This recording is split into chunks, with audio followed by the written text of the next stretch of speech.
ಸಾವರ್ಕರ್ ವಿವಾದ ಮಗ್ಗಲು ಬದಲಿಸಿದ್ದು ಹೇಗೆ? ಮೊಟ್ಟೆ ಎಸೆತಕ್ಕೆ ಸಿಎಂ ಮತ್ತು ಗೃಹ ಸಚಿವರು ಕಾರಣ ಅಂತ ಹೇಳಿದ್ದು ಯಾರು? ಅರಮನೆ ನಗರಿಯಲ್ಲಿ ಹೇಗಿತ್ತು ಸಾವರ್ಕರ್ ರಥಯಾತ್ರೆ? ನೋಡೋಣ ವೀರ್ ವಾರ್ ಕರ್ನಾಟಕ ಎಕ್ಸ್‌ಪ್ರೆಸ್‌ನಲ್ಲಿ.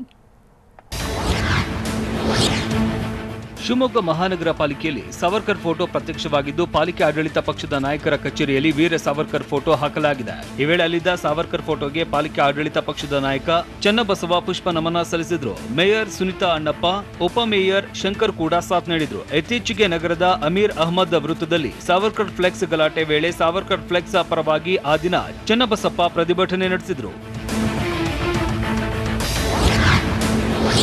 ಸಿದ್ದರಾಮಯ್ಯನವರ ಕಾರಿನ ಮೇಲೆ ಮೊಟ್ಟೆ ಎಸೆಯುವುದಕ್ಕೆ ಸಿಎಂ ಬೊಮ್ಮಾಯಿ ಹಾಗೂ ಗೃಹ ಸಚಿವರು ನೇರ ಕಾರಣ ಅಂತ ಕೆಪಿಸಿಸಿ ಪ್ರಚಾರ ಸಮಿತಿ ಅಧ್ಯಕ್ಷ ಎಂಬಿ ಪಾಟೀಲ್ ಆರೋಪಿಸಿದ್ದಾರೆ. ಚಿತ್ರದುರ್ಗದಲ್ಲಿ ಮಾತನಾಡಿದ ಎಂಬಿ ಪಾಟೀಲ್, ಮೊಟ್ಟೆ ಎಸೆತ ಅಥವಾ ಸಾವರ್ಕರ್ ಫೋಟೋದಿಂದ ಹೊಟ್ಟೆ ತುಂಬಲ್ಲ. ಚಿಲ್ಲರೆ ಕೆಲಸದಿಂದ ಕಾನೂನು ಸುವ್ಯವಸ್ಥೆ ಸಂಪೂರ್ಣ ಹದಗೆಟ್ಟಿದೆ. ಆರ್ಗ ಜ್ಞಾನೇಂದ್ರ ಅಸಮರ್ಥ ಗೃಹ ಸಚಿವ ಅಂತ ಜರಿದಿದ್ದಾರೆ. ಇನ್ನು ಪ್ರತಾಪ್ ಸಿಂಹ ಯೋಗ್ಯತೆ ಏನು ಅಂತ ಎಲ್ರಿಗೂ ಗೊತ್ತಿದೆ. ಆಡಳಿತ ವೈಫಲ್ಯ ಮುಚ್ಚೋದಕ್ಕೆ ಜನರ ಭಾವನೆ ಕೆರಳಿಸ್ತಾ ಇದ್ದಾರೆ ಅಂತ ವಾಗ್ದಾಳಿ ನಡೆಸಿದ್ರು. ವಿ.ಡಿ. ಸಾವರ್ಕರ್ ದೇಶದ ಸ್ವಾತಂತ್ರ್ಯಕ್ಕಾಗಿ ಹೋರಾಡಿದ್ದು ಸತ್ಯ ಮತ್ತು ಬ್ರಿಟಿಷರಿಗೆ ತಪ್ಪೊಪ್ಪಿಗೆ ಪತ್ರ ಬರೆದುಕೊಟ್ಟಿದ್ದು ಐತಿಹಾಸಿಕ ಸತ್ಯ ಅಂತ ಎಂಬಿ ಪಾಟೀಲ್ ಹೇಳಿದ್ದಾರೆ. ವಿಪಕ್ಷ ನಾಯಕ ಸಿದ್ದರಾಮಯ್ಯಗೆ ಜೀವ ಬೆದರಿಕೆ ವಿಚಾರವಾಗಿ ಮಾತನಾಡಿದ ಎಂಬಿ ಪಾಟೀಲ್, ಸಿದ್ದರಾಮಯ್ಯ ಅವರನ್ನ ಯಾರು ಕೂಡ ಮುಟ್ಟೋದಕ್ಕೆ ಸಾಧ್ಯ ಇಲ್ಲ. ಒಂದು ವೇಳೆ ಏನಾದ್ರೂ ಮುಟ್ಟಿದ್ರೆ ದೊಡ್ಡ ಕ್ರಾಂತಿ ಆಗುತ್ತೆ. ಅಲ್ಲದೆ ಕರ್ನಾಟಕದ ಜನರು ಸಹ ತಕ್ಕ ಪಾಠ ಕಲಿಸ್ತಾರೆ ಅಂತ ಹೇಳಿದ್ರು. ಸಾಂಸ್ಕೃತಿಕ ನಗರಿ ಮೈಸೂರು ಇವತ್ತು ಸಂಪೂರ್ಣ ಕೇಸರಿಮಯವಾಗಿತ್ತು. ಮೈಸೂರಲ್ಲಿ ಇವತ್ತು ಸಾವರ್ಕರ್ ರಥಯಾತ್ರೆಗೆ ಚಾಲನೆ ನೀಡಲಾಯಿತು. ಮೈಸೂರು ಪ್ಯಾಲೇಸ್ ಮುಂಭಾಗದಲ್ಲಿ ಬೃಹತ್ ಕಾರ್ಯಕ್ರಮ ನಡೆದಿದ್ದು ಪ್ರತಿಯೊಬ್ಬರ ಹೆಗಲ ಮೇಲೂ ಕೇಸರಿ ಶಾಲು ರಾರಾಜಿಸ್ತಾ ಇತ್ತು. ಅರಮನೆ ನಗರಿಯಲ್ಲಿ ಇವತ್ತು ಬಿಜೆಪಿ ಹಾಗೂ ಹಿಂದೂ ಕಾರ್ಯಕರ್ತರದ್ದೇ ಕಲರವ ಎದ್ದು ಕಾಣಿಸ್ತಾ ಇತ್ತು. ಸಾವರ್ಕರ್ ರಥಯಾತ್ರೆ ಕಾರ್ಯಕ್ರಮವನ್ನ ಅದ್ದೂರಿಯಾಗಿ ನೆರವೇರಿಸಲಾಯಿತು. ಅರಮನೆ ನಗರಿ ಮೈಸೂರಲ್ಲಿ ಅದ್ದೂರಿಯಾಗಿ ಸಾವರ್ಕರ್ ರಥಯಾತ್ರೆ ನಡೆಸಲಾಯಿತು. ಬಿಜೆಪಿ ಕೇಂದ್ರ ಸಂಸದೀಯ ಮಂಡಳಿ ಸದಸ್ಯ ಮಾಜಿ ಸಿಎಂ ಬಿಎಸ್ ಯಡಿಯೂರಪ್ಪನವರು ಪುಷ್ಪಾರ್ಚನೆ ಮಾಡುವ ಮೂಲಕ ರಥಯಾತ್ರೆಗೆ ಚಾಲನೆ ನೀಡಿದರು. ಇದೇ ವೇಳೆ ಬಿಎಸ್ವೈಗೆ ಉಸ್ತುವಾರಿ ಸಚಿವ ಎಸ್ಟಿ ಸೋಮಶೇಖರ್, ನಾರಾಯಣಗೌಡ, ಸಂಸದ ಪ್ರತಾಪ್ ಸಿಂಹ, ಶಾಸಕ ನಾಗೇಂದ್ರ, ಮಾಜಿ ಸಚಿವ ಎಸ್ ರಾಮದಾಸ್ ಸೇರಿದಂತೆ ಹಲವು ಬಿಜೆಪಿ ನಾಯಕರು ಸಾಥ್ ನೀಡಿದರು. ರಥಯಾತ್ರೆಗೆ ಚಾಲನೆ ನೀಡಿ ಬಳಿಕ ಮಾತನಾಡಿದ ಮಾಜಿ ಸಿಎಂ ಬಿಎಸ್ ಯಡಿಯೂರಪ್ಪ, ಸಾವರ್ಕರ್ ಬಗ್ಗೆ ಅಪಪ್ರಚಾರ ಮಾಡಲಾಗ್ತಾ ಇದೆ ಅಂತ ಬೇಸರ ವ್ಯಕ್ತಪಡಿಸಿದರು. ಸಾವರ್ಕರ್ ನಮ್ಮ ದೇಶ ಕಂಡ ಅಪ್ರತಿಮ ಸ್ವಾತಂತ್ರ್ಯ ಹೋರಾಟಗಾರ. ಇಂದಿರಾ ಗಾಂಧಿಯಿಂದ ವೀರ ಅಂತ ಕರೆಸಿಕೊಂಡ ಮಹಾನ್ ನಾಯಕ. ಅದೇ ಸಾವರ್ಕರ್ ಬಗ್ಗೆ ಅಪಪ್ರಚಾರ ಮಾಡಲಾಗ್ತಾ ಇದೆ ಅಂತ ಬಿಎಸ್ವೈ ಹೇಳಿದ್ರು. ಬ್ರಿಟಿಷರನ್ನ ನಡುಗಿಸಿದ ಈ ನಾಡಿನ ಹೆಮ್ಮೆಯ ಕುವರ. ಚಿಲ್ಲರೆ ಕಾರಣಕ್ಕಾಗಿ ಸಾವರ್ಕರ್ ಹೆಸರಿಗೆ ಮಸಿ ಬಳಿಯುವ ಯತ್ನ ಆಗ್ತಾ ಇದೆ ಅಂತ ಕಿಡಿಕಾರಿದ್ರು. ಇನ್ನು ಭಾಷಣದ ವೇಳೆ ಮೈಸೂರನ್ನ ಹಾಡಿ ಹೊಗಳಿದ ಬಿಎಸ್ವೈ, ನಮ್ಮ ದೇಶದ ಸ್ವಾತಂತ್ರ್ಯ ಸಂಗ್ರಾಮದಲ್ಲಿ ಮೈಸೂರಿಗೆ ವಿಶಿಷ್ಟ ಸ್ಥಾನ ಇದೆ ಎಂದರು. ಇಂತಹ ಪುಣ್ಯ ಭೂಮಿಯಲ್ಲಿ ಸಾವರ್ಕರ್ ರಥಯಾತ್ರೆಗೆ ಚಾಲನೆ ನೀಡಲಾಗಿದೆ. ಇದು ನನ್ನ ಸೌಭಾಗ್ಯ ಅಂತ ಭಾವಿಸಿದ್ದೇನೆ. ದೇಶಪ್ರೇಮದ ಸಂದೇಶ ಸಾರುವ ಯಾತ್ರೆ ಇದಾಗಿದೆ. ದೇಶ ಮಹತ್ವದ ಕಾಲಘಟ್ಟದಲ್ಲಿ ಇದೆ ಅಂತ ಬಿಜೆಪಿ ಸಂಸದೀಯ ಮಂಡಳಿ ಸದಸ್ಯ ಬಿಎಸ್ವೈ ಹೆಮ್ಮೆ ವ್ಯಕ್ತಪಡಿಸಿದ್ರು. ವೀರ್ ಸಾವರ್ಕರ್ ರಥಯಾತ್ರೆಯಲ್ಲಿ ಪಾಲ್ಗೊಂಡಿದ್ದ ಮೈಸೂರು ಸಂಸದ ಪ್ರತಾಪ್ ಸಿಂಹ ಸಾವರ್ಕರ್ ಮಹತ್ವ ಹೇಳಿಕೊಟ್ಟರು. ಈ ವೇಳೆ ಮಾತನಾಡಿದ ಪ್ರತಾಪ್ ಸಿಂಹ, ಸಾವರ್ಕರ್ ಬಗ್ಗೆ ತಿಳುವಳಿಕೆ ಕೊಡುವುದಕ್ಕಾಗಿ ರಥಯಾತ್ರೆ ಮಾಡಲಾಗ್ತಾ ಇದೆ. ಇದರ ಹಿಂದೆ ಬೇರೆ ಯಾವುದೇ ಉದ್ದೇಶ ಇಲ್ಲ ಅಂತ ತಿಳಿಸಿದ್ರು. ಸಾವರ್ಕರ್ ರಥಯಾತ್ರೆಯಲ್ಲಿ ಸಾವರ್ಕರ್ ಬಗ್ಗೆ ಜನರಿಗೆ ತಿಳಿಸಲಾಗುತ್ತೆ. ಇದರಿಂದ ದೇಶ ಪ್ರೇಮ ಜಾಗೃತಿಗೊಳಿಸಲಾಗುತ್ತೆ ಅಂತ ಹೇಳಿದ್ರು. ಧಾರವಾಡ ತಾಲೂಕಿನ ಅಮ್ಮಿನಾಬಾವಿ ಈಶ್ವರ ಜಾತ್ರೆಯಲ್ಲೂ ಸಾವರ್ಕರ್ ಭಾವಚಿತ್ರದ ಮೆರವಣಿಗೆ ಮಾಡಲಾಯಿತು. ದೇವರ ಜಾತ್ರೆಯಲ್ಲಿ ಸಾವರ್ಕರ್ ಫೋಟೋ ಹಿಡಿದು ಯುವಕರು ಸಾಗಿದ್ರು. ಹೆಜ್ಜೆ ಮೇಳದೊಂದಿಗೆ ವಿ.ಡಿ. ಸಾವರ್ಕರ್ ಫೋಟೋವನ್ನ ಪ್ರದರ್ಶನ ಮಾಡಲಾಯಿತು. ಭಾರತಾಂಬಿಯ ವೀರಪುತ್ರ ಅನ್ನುವ ಬರಹವುಳ್ಳ ಫೋಟೋವನ್ನ ಪ್ರದರ್ಶನ ಮಾಡಲಾಯಿತು.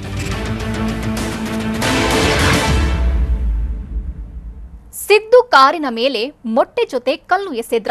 ಸಿದ್ದು ವಿರುದ್ಧದ ಪ್ರತಿಭಟನೆಗೆ ಸರ್ಕಾರವೇ ಕುಮ್ಮಕ್ಕು ನೀಡಿದ್ಯಾ? ಸರ್ಕಾರದ ವಿರುದ್ಧ ಸಿದ್ದು ಮಾಡಿರೋ ಆರೋಪ ಏನು? ನೋಡೋಣ ಮೊಟ್ಟೆ ಸಮರ ಕರ್ನಾಟಕ ಎಕ್ಸ್‌ಪ್ರೆಸ್‌ನಲ್ಲಿ. ವಿಪಕ್ಷ ನಾಯಕ ಸಿದ್ದರಾಮಯ್ಯ ಕಾರಿನ ಮೇಲೆ ಮೊಟ್ಟೆ ಎಸೆದ ವಿವಾದ ಇನ್ನೂ ತಣ್ಣಗಾಗಿಲ್ಲ. ಮೊಟ್ಟೆ ಎಸೆದ ವಿವಾದ ಹಲವು ಬಾರಿ ಟ್ವಿಸ್ಟ್ ಮೇಲೆ ಟ್ವಿಸ್ಟ್ ಪಡೆಯುತ್ತಿದೆ. ಅಲ್ಲದೆ ಆ ಮೊಟ್ಟೆ ಎಸೆದ ಆಸಾಮಿ ಯಾವ ಪಕ್ಷದ ಸಂಪತ್ತು ಎಂಬ ಚರ್ಚೆ ಇನ್ನೂ ಬಿಸಿ ಇರುವಾಗಲೇ ಇದೀಗ ಸರ್ಕಾರದ ವಿರುದ್ಧ ಸಿದ್ದು ಹೊಸ ಬಾಂಬ್ ಸಿಡಿಸಿದ್ದಾರೆ. ಕೊಡಗು ಭೇಟಿ ವೇಳೆ ನನ್ನ ಕಾರಿನ ಮೇಲೆ ಬರೀ ಮೊಟ್ಟೆ ಮಾತ್ರವಲ್ಲ, ಒಂದೆರಡು ಕಡೆ ಬಟ್ಟೆಯಲ್ಲಿ ಕಲ್ಲಿಟ್ಟು ಎಸೆದಿದ್ದಾರೆ ಎಂದು ಮತ್ತೊಂದು ಗಂಭೀರ ಆರೋಪ ಮಾಡಿದ್ದಾರೆ. ನಾನು ಕೊಡಗಿಗೆ ಭೇಟಿ ನೀಡಿದ ಸಂದರ್ಭದಲ್ಲಿ ಮೊಟ್ಟೆ ಮಾತ್ರವಲ್ಲ, ಕೆಲವರು ಬಟ್ಟೆಯಲ್ಲಿ ಕಲ್ಲಿಟ್ಟು ಎಸೆದಿದ್ದಾರೆ ಎಂದು ಟಗರು ಸರ್ಕಾರದ ವಿರುದ್ಧ ಹೊಸ ಬಾಂಬ್ ಸಿಡಿಸಿದ್ದಾರೆ. ಬೆಂಗಳೂರಿನಲ್ಲಿ ಮಾತಾಡಿದ ಸಿದ್ದು, ಅಲ್ಲಿದ್ದವರೆಲ್ಲ ಬಜರಂಗದಳ, ಬಿಜೆಪಿಯ ಕಾರ್ಯಕರ್ತರಾಗಿದ್ರು. ಅಲ್ಲದೆ ಸರ್ಕಾರವೇ ನಿರ್ದೇಶನ ನೀಡಿ ಪ್ರತಿಭಟನೆ ಮಾಡಿಸಿದೆ. ಶಾಸಕರು ಕೂಡ ಕುಮ್ಮಕ್ಕು ನೀಡಿ ಪ್ರೊಟೆಸ್ಟ್ ಮಾಡಿಸಿದ್ದಾರೆ ಎಂದು ಸಿಎಂ ಬೊಮ್ಮಾಯಿ ಸರ್ಕಾರದ ವಿರುದ್ಧ ವಿಪಕ್ಷ ನಾಯಕ ಸಿದ್ದರಾಮಯ್ಯ ಆರೋಪಿಸಿದ್ದಾರೆ. ಸಿದ್ದು ಆರೋಪವನ್ನು ತಳ್ಳಿಹಾಕಿರುವ ಸಿಎಂ ಬೊಮ್ಮಾಯಿ ಆರೋಪ ಸುಳ್ಳು ಎಂದಿದ್ದಾರೆ. ದೊಡ್ಡಬಳ್ಳಾಪುರದಲ್ಲಿ ಮಾತನಾಡಿದ ಬೊಮ್ಮಾಯಿ, ಸಿದ್ದರಾಮಯ್ಯ ಹೇಳುತ್ತಿರುವುದು ಶುದ್ಧ ಸುಳ್ಳು. ಈ ಬಗ್ಗೆ ಸಂಪೂರ್ಣ ತನಿಖೆಗೆ ಆದೇಶ ನೀಡಿದ್ದೇವೆ. ಅಲ್ಲದೆ ಈಗಾಗಲೇ ವಿಪಕ್ಷ ನಾಯಕರಿಗೆ ಹೆಚ್ಚಿನ ಭದ್ರತೆ ಕೂಡ ನೀಡಿದ್ದೇವೆ ಎಂದು ಹೇಳಿದರು. ಸಾವರ್ಕರ್ ವಿಚಾರದಲ್ಲೂ ಅಷ್ಟೇ ಸಾಕಷ್ಟು ಗೊಂದಲಗಳನ್ನು ಸೃಷ್ಟಿ ಮಾಡಿದ್ದು ಕಾಂಗ್ರೆಸ್ನವರೇ ಹೊರತು ನಾವಲ್ಲ. ಮುಸ್ಲಿಂ ಏರಿಯಾದಲ್ಲಿ ಸಾವರ್ಕರ್ ಫೋಟೋ ಬೇಡ ಎಂದಿಲ್ಲ ಎಂದು ಸಿಎಂ ಬೊಮ್ಮಾಯಿ ಸ್ಪಷ್ಟನೆ ನೀಡಿದರು.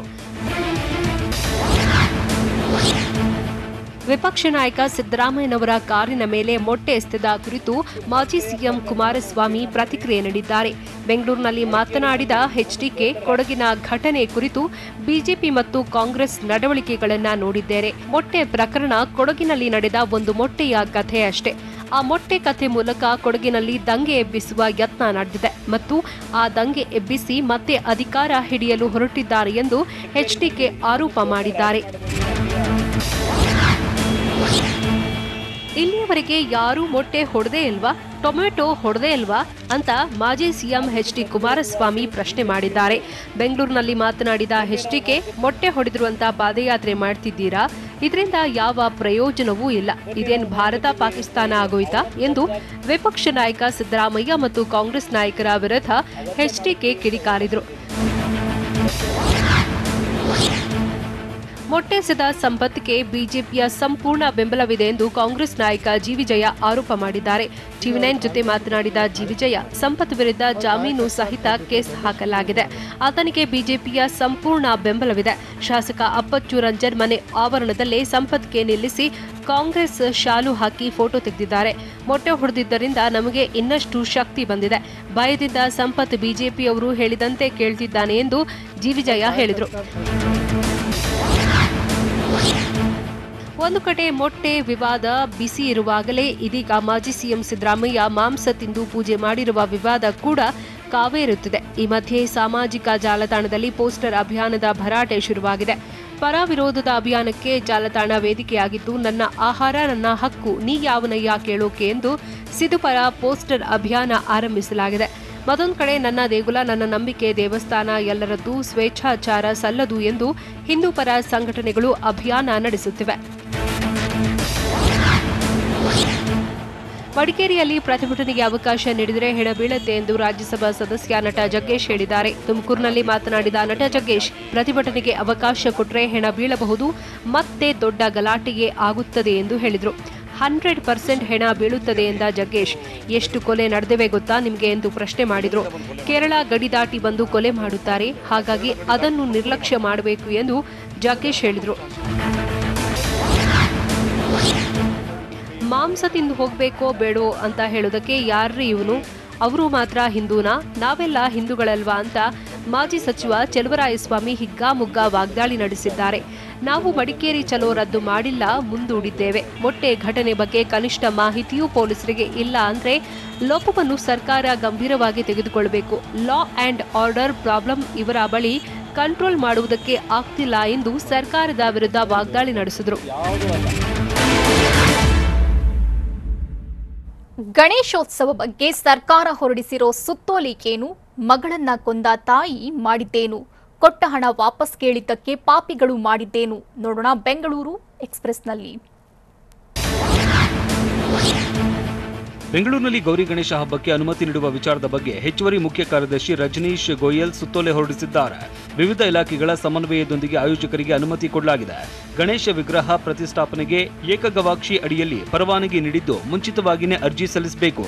3 ದಿನದಲ್ಲಿ ನಿಯಮಾನುಸಾರ ಪರವಾನಗಿ ನೀಡಬೇಕು. ಲೈಸೆನ್ಸ್ಗೂ ಮುನ್ನ ಆಯೋಜಕರು ಮುಚ್ಚಳಿಕೆ ನೀಡಬೇಕು. ಅಗತ್ಯವಿರುವ ಕಡೆ ಸಿಸಿ ಕ್ಯಾಮೆರಾ ಅಳವಡಿಸಬೇಕು ಅಂತ ಎಲ್ಲ ಡಿಸಿ, ಎಸ್ಪಿ, ಪೊಲೀಸ್ ಆಯುಕ್ತರಿಗೆ ಸುತ್ತೋಲೆ ರವಾನಿಸಲಾಗಿದೆ. ಬೆಂಗಳೂರಿನಲ್ಲಿ ಕ್ಲಬ್ ಹೌಸ್ನಲ್ಲಿ ಪಾಕಿಸ್ತಾನ ಪರ ಘೋಷಣೆ ಕೂಗಿ ಪೋಸ್ಟ್ ಹಾಕಿದ ಪ್ರಕರಣ ಸಂಬಂಧ ಸಂಪಿಗೆಹಳ್ಳಿ ಪೊಲೀಸರು ಆರೋಪಿಗಳನ್ನ ತೀವ್ರ ವಿಚಾರಣೆ ನಡೆಸ್ತಾ ಇದ್ದಾರೆ. ಸೋಷಿಯಲ್ ಮೀಡಿಯಾ ಆಪ್ ಕ್ಲಬ್ ಹೌಸ್ನಲ್ಲಿ ಚರ್ಚೆ ನಡೆದಿತ್ತು. ಚರ್ಚೆ ವೇಳೆ ಕೆಲ ಯುವಕರು ಪಾಕಿಸ್ತಾನ ಪರ ಘೋಷಣೆ ಕೂಗಿದ್ದರು. ಈ ಸಂಬಂಧ ಸಂಪಿಗೆಹಳ್ಳಿ ಠಾಣೆ ಪೊಲೀಸರು ಸ್ವಯಂ ಪ್ರೇರಿತ ದೂರು ದಾಖಲಿಸಿಕೊಂಡು ತನಿಖೆ ನಡೆಸ್ತಾ ಇದ್ದಾರೆ. ಪಾಕ್ ಪರ ಘೋಷಣೆ ಕೂಗಿದ್ದ ಬಳ್ಳಾರಿ ಮೂಲದ ಪ್ರಕರಣದ A1 ಸುರಭ್, ಬೆಂಗಳೂರು ಮೂಲದ A2 ರಾಹುಲ್ನ ವಿಚಾರಣೆ ನಡೆಸಲಾಗ್ತಾ ಇದೆ. ಇಬ್ಬರನ್ನು ವಿಚಾರಣೆ ನಡೆಸಿ ಪೊಲೀಸರು ಬಿಟ್ಟು ಕಳಿಸಿದ್ದಾರೆ. ವಿಚಾರಣೆ ವೇಳೆ ಆರೋಪಿಗಳು ತಪ್ಪೊಪ್ಪಿಕೊಂಡಿದ್ದು ಕೇಸ್ ಸಂಬಂಧ ಇನ್ನೂ ಮೂವರಿಗಾಗಿ ಹುಡುಕಾಟ ನಡೆಸಿದ್ದಾರೆ. ಪ್ರಕರಣವನ್ನು ಗಂಭೀರವಾಗಿ ತೆಗೆದುಕೊಂಡು ಸಂಪಿಗೆಹಳ್ಳಿ ಠಾಣೆ ಪೊಲೀಸರು IPC ಸೆಕ್ಷನ್ 153A ಅಡಿಯಲ್ಲಿ ಸ್ವಯಂ ಪ್ರೇರಿತ ಕೇಸ್ ದಾಖಲಿಸಿಕೊಂಡಿದ್ದಾರೆ. ವಿದ್ಯಾರ್ಥಿನಿಯರಿಂದ ಮನೆ ಕೆಲಸ ಮಾಡಿಸ್ತಿದ್ರ ಶಿಕ್ಷಕಿ. ಮೊರಾರ್ಜಿ ದೇಸಾಯಿ ಶಾಲೆ ಆವರಣದಲ್ಲಿ ನಡೆದಿದ್ದು ಏನು? ವರ್ಷ ಬಳಿಕ ಮರ್ಡರ್ ಮಿಸ್ಟ್ರಿ ಬಹಿರಂಗವಾಗಿದ್ದು ಹೇಗೆ? ನೋಡೋಣ ಕರ್ನಾಟಕ ಎಕ್ಸ್‌ಪ್ರೆಸ್‌ನಲ್ಲಿ. ವಸತಿ ಶಾಲೆಯಲ್ಲಿ ವಿದ್ಯಾರ್ಥಿನಿಯರನ್ನ ಮನೆ ಕೆಲಸಕ್ಕೆ ಬಳಸಿಕೊಳ್ಳುತ್ತಿರುವ ಆರೋಪ ಕೇಳಿಬಂದಿದೆ. ತುಮಕೂರು ತಾಲೂಕು ಹೆಬ್ಬೂರಿನ ನರಸಾಪುರದ ಮೊರಾರ್ಜಿ ವಸತಿ ಶಾಲೆಯಲ್ಲಿ ಆರೋಪ ಕೇಳಿಬಂದಿದೆ. ಇಲ್ಲಿನ ಕನ್ನಡ ಶಿಕ್ಷಕಿ ಮುಬೀನಾ ಮೇಲೆ ವಿದ್ಯಾರ್ಥಿನಿಯರು ಆರೋಪಿಸಿದ್ದಾರೆ. ಶಿಕ್ಷಕಿ ಮುಬೀನಾಳ ಮಗು ಆರೈಕೆ ಮಾಡುವುದು, ಪಾತ್ರೆ ತೊಳೆಯುವುದು, ನೆಲ ಒರೆಸುವ ಕೆಲಸ ಮಾಡಬೇಕಂತೆ. ಅಕಸ್ಮಾತ್ ವಿದ್ಯಾರ್ಥಿನಿಯರು ಮನೆ ಕೆಲಸ ಮಾಡಿಕೊಡದೇ ಇದ್ರೆ ಆಂತರಿಕ ಅಂಕ ಕಟ್ ಮಾಡ್ತಾರೆ ಎಂದು ಶಿಕ್ಷಕಿಯ ವಿರುದ್ಧ ವಿದ್ಯಾರ್ಥಿನಿಯರು ಆರೋಪಿಸಿದ್ದಾರೆ. ಮೊರಾರ್ಜಿ ಶಾಲಾ ಆವರಣದಲ್ಲಿ ಹೈಡ್ರಾಮವೇ ನಡೆದಿದ್ದು, ಶಿಕ್ಷಕಿಗಾಗಿ ವಿದ್ಯಾರ್ಥಿನಿಯರು ಕೈ ಮಿಲಾಯಿಸಿಕೊಳ್ಳಲು ಮುಂದಾಗಿರುವ ಘಟನೆ ನಡೆದಿದೆ. ಕನ್ನಡ ಶಿಕ್ಷಕಿ ಮುಬೀನಾರಿಂದ ವಿದ್ಯಾರ್ಥಿನಿಯರಲ್ಲಿ ಎರಡು ಗುಂಪು ಸೃಷ್ಟಿಯಾಗಿದ್ದು, ಒಂದು ಪರವಾಗಿದ್ರೆ ಮತ್ತೊಂದು ವಿರೋಧಿಸುತ್ತಿದೆ. ಪರಸ್ಪರ ಅವಾಚ್ಯ ಶಬ್ದಗಳಿಂದ ನಿಂದಿಸಿಕೊಳ್ಳುವ ವಿದ್ಯಾರ್ಥಿನಿಯರು ಮಾಧ್ಯಮಗಳ ಮುಂದೆಯೇ ಕೈ ಮಿಲಾಯಿಸುವ ಹಂತಕ್ಕೆ ತಲುಪಿದ್ರು. ಶಿಕ್ಷಕಿ ವಿದ್ಯಾರ್ಥಿನಿಯರನ್ನ ಬಳಸಿಕೊಳ್ಳುವ ಬಗ್ಗೆ ತುಮಕೂರು ಸಮಾಜ ಕಲ್ಯಾಣ ಜಂಟಿ ನಿರ್ದೇಶಕರಿಗೂ ದೂರು ಸಲ್ಲಿಕೆಯಾಗಿದೆ. ರಾಯಚೂರು ತಾಲೂಕಿನ ಪಲವಲದೊಡ್ಡಿ ಗ್ರಾಮದಲ್ಲಿ ಕೋತಿಗಳ ಹಾವಳಿ ಮಿತಿಮೀರಿದೆ.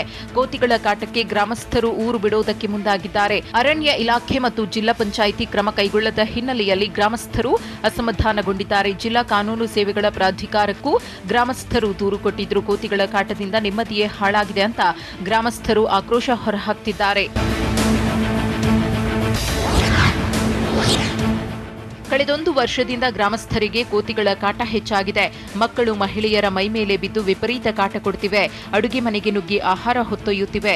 ಓಡಿಸಲು ಹೋದ್ರೆ ಕಚ್ಚುತ್ತವೆ. ಡಿಶ್ ವೈರ್, ಕೇಬಲ್, ವಿದ್ಯುತ್ ಕಂಬಗಳ ಮೇಲೇರಿ ನಿತ್ಯವೂ ಕಾಟ ಕೊಡ್ತಿವೆ. ಈ ಬಗ್ಗೆ ಅಧಿಕಾರಿಗಳು ಕ್ರಮ ಕೈಗೊಳ್ಳದ ಹಿನ್ನೆಲೆಯಲ್ಲಿ ಊರನ್ನ ತೊರೆಯೋದಕ್ಕೆ ನಿರ್ಧರಿಸಿದ್ದಾರೆ. ಅಷ್ಟೇ ಅಲ್ಲ, ಕಾನೂನು ಮೊರೆ ಹೋಗುವುದಕ್ಕೆ ಗ್ರಾಮಸ್ಥರು ನಿರ್ಧಾರ ಮಾಡಿದ್ದಾರೆ. ಬೆಳಗಾವಿಯ ಗಾಲ್ಫ್ ಮೈದಾನದಲ್ಲಿ ಅಡಗಿ ಕುಳಿತ ಚಿರತೆಗೆ ಶೋಧ ಕಾರ್ಯ ಮುಂದುವರೆದಿದೆ. ವಿಶೇಷ ತಂತ್ರಜ್ಞಾನದ ಡ್ರೋನ್ ಬಳಸಿ ಚಿರತೆಗಾಗಿ ಹುಡುಕಾಟ ನಡೆದಿದೆ.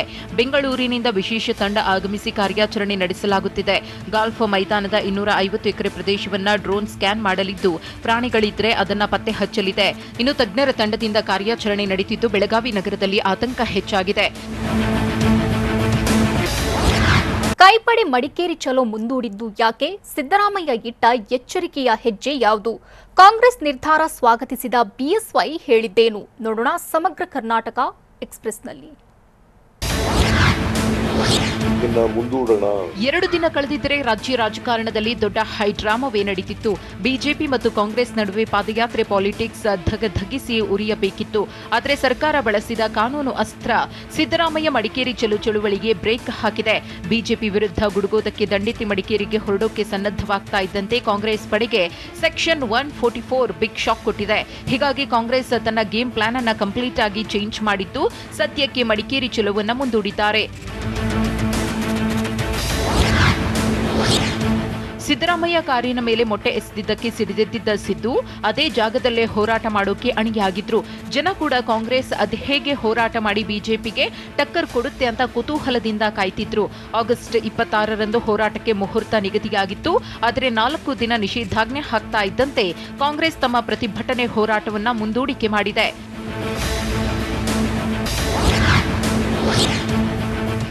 ಸಿದ್ದರಾಮಯ್ಯ ಅಂದುಕೊಂಡಂತೆ ಪ್ಲಾನ್ ಸಕ್ಸಸ್ ಆಗಿದ್ರೆ ಇವತ್ತು ಅಥವಾ ನಾಳೆಯಿಂದಲೇ ಕೊಡಗು ಚಲೋಗೆ ಸಿದ್ಧತೆ ಆಗಿಬಿಡ್ತಿತ್ತು. ಆದರೆ ಕೊಡಗು ಜಿಲ್ಲಾಡಳಿತ ಇಟ್ಟ ನಿಷೇಧಾಜ್ಞೆ ಬೇಲಿಯಿಂದ ಮಾಜಿ ಸಿಎಂ ಸಿದ್ದರಾಮಯ್ಯ ಎಚ್ಚರಿಕೆ ಹೆಜ್ಜೆ ಇಡೋಕೆ ಮುಂದಾಗಿದ್ದಾರೆ. ಯಾವುದೇ ಕಾರಣಕ್ಕೂ ನಾವು ಕಾನೂನು ಉಲ್ಲಂಘನೆ ಮಾಡಲ್ಲ, ಕೊಡಗು ಚಲೋ ಮುಂದೂಡಿದ್ದೇವೆ, ಕೊಡಗು ಚಲೋ ಮಾಡುವ ಬಗ್ಗೆ ಸ್ನೇಹಿತರ ಜೊತೆ ಚರ್ಚಿಸಿ ನಿರ್ಧಾರ ಕೈಗೊಳ್ಳುತ್ತೇವೆ ಅಂತ ತಿಳಿಸಿದ್ರು. ಕಾಂಗ್ರೆಸ್ನವರು ಮಡಿಕೇರಿ ಚಲೋ ಕೈಬಿಟ್ಟ ವಿಚಾರಕ್ಕೆ ಬಿಜೆಪಿ ಸಂಸದೀಯ ಸಮಿತಿ ಸದಸ್ಯ ಬಿಎಸ್ ಯಡಿಯೂರಪ್ಪ ಪ್ರತಿಕ್ರಿಯೆ ನೀಡಿದ್ದಾರೆ. ಮೈಸೂರಿನಲ್ಲಿ ಮಾತನಾಡಿದ ಬಿಎಸ್ವೈ, ಕಾಂಗ್ರೆಸ್ನವರ ಈ ನಿರ್ಧಾರವನ್ನ ನಾನು ಸ್ವಾಗತಿಸುತ್ತೇನೆ ಅಂದ್ರು. ಶಾಂತ ವಾತಾವರಣ ಇದ್ದಾಗ ಎಷ್ಟು ಬೇಕಾದರೂ ಜನ ಸೇರಿಸಿ, ಆದರೆ ವಾತಾವರಣ ಈ ರೀತಿ ಇರುವಾಗ ಧರಣಿ ಮಾಡಬಾರದು, ನಮ್ಮ ಕಾರ್ಯಕರ್ತರು ಕೂಡ ಪ್ರತಿಭಟನೆ ನಡೆಸಬಾರದು ಅಂತ ಕರೆ ನೀಡಿದ್ರು. ಮುಂದಿನ ಬಾರಿ ಶತಾಯ ಗತಾಯ ಅಧಿಕಾರದ ಚುಕ್ಕಾಣಿಯನ್ನ ಹಿಡಿಯಲು ಕಸರತ್ತು ನಡೆಸ್ತಾ ಇರುವ ವಿಪಕ್ಷ ನಾಯಕ ಸಿದ್ದರಾಮಯ್ಯ ರಾಜ್ಯಾದ್ಯಂತ ರಥಯಾತ್ರೆ ಮಾಡಲು ಪ್ಲಾನ್ ಮಾಡ್ತಿದ್ದಾರಂತೆ. ಕಾಂಗ್ರೆಸ್ನ ಎಲ್ಲ ನಾಯಕರೊಂದಿಗೆ ಚರ್ಚಿಸಿ ಕಾರ್ಯಕ್ರಮದ ರೂಪುರೇಷೆ ರಚಿಸಲು ತೀರ್ಮಾನಿಸುತ್ತಿದ್ದಾರಂತೆ. ರಾಹುಲ್ ಗಾಂಧಿ ಭಾರತ್ ಜೋಡೋ ಯಾತ್ರೆ ಬಳಿಕ ಈ ಬಗ್ಗೆ ಚರ್ಚೆ ನಡೆಯಲಿದೆ. 1999ರಲ್ಲಿ ಎಸ್ಎಂ ಕೃಷ್ಣ ಪಾಂಚಜನ್ಯ ಯಾತ್ರೆ ಮಾಡಿದ್ರು. ಅದೇ ಮಾದರಿಯಲ್ಲಿ ರಾಜ್ಯ ಸುತ್ತಲೂ ಸಿದ್ದರಾಮಯ್ಯ ಪ್ಲಾನ್ ಮಾಡಿದ್ದಾರಂತೆ. ಎಸಿಬಿ ರದ್ದುಗೊಳಿಸಿರುವ ಹೈಕೋರ್ಟ್ ಆದೇಶಕ್ಕೆ ನಾವು ಮೇಲ್ಮನವಿಗೆ ಹೋಗಲ್ಲವೆಂದು ಸಿಎಂ ಬೊಮ್ಮಾಯಿ ಮತ್ತೊಮ್ಮೆ ಸ್ಪಷ್ಟಪಡಿಸಿದ್ದಾರೆ. ದೊಡ್ಡಬಳ್ಳಾಪುರದಲ್ಲಿ ಮಾತನಾಡಿದ ಬೊಮ್ಮಾಯಿ, ಹೈಕೋರ್ಟ್ ನಿಲುವೇ ನಮ್ಮದಾಗಿದೆ. ಹೈಕೋರ್ಟ್ ಆದೇಶವನ್ನ ಇಂಪ್ಲಿಮೆಂಟ್ ಮಾಡುವ ಸಿದ್ಧತೆ ನಡೆದಿದೆ. ಹೀಗಾಗಿ ನಾವು ಮೇಲ್ಮನವಿಗೆ ಹೋಗುವ ಪ್ರಶ್ನೆ ಇಲ್ಲ. ಈ ಬಗ್ಗೆ ಸಂಪುಟದಲ್ಲೇ ಅಂತಿಮ ನಿರ್ಧಾರವನ್ನ ಅಂದೇ ತೆಗೆದುಕೊಂಡಿದ್ದೇವೆ ಅಂತ ಎಸಿಬಿ ರದ್ದು ಮಾಡಿರುವುದನ್ನು ಸಮರ್ಥಿಸಿಕೊಂಡರು.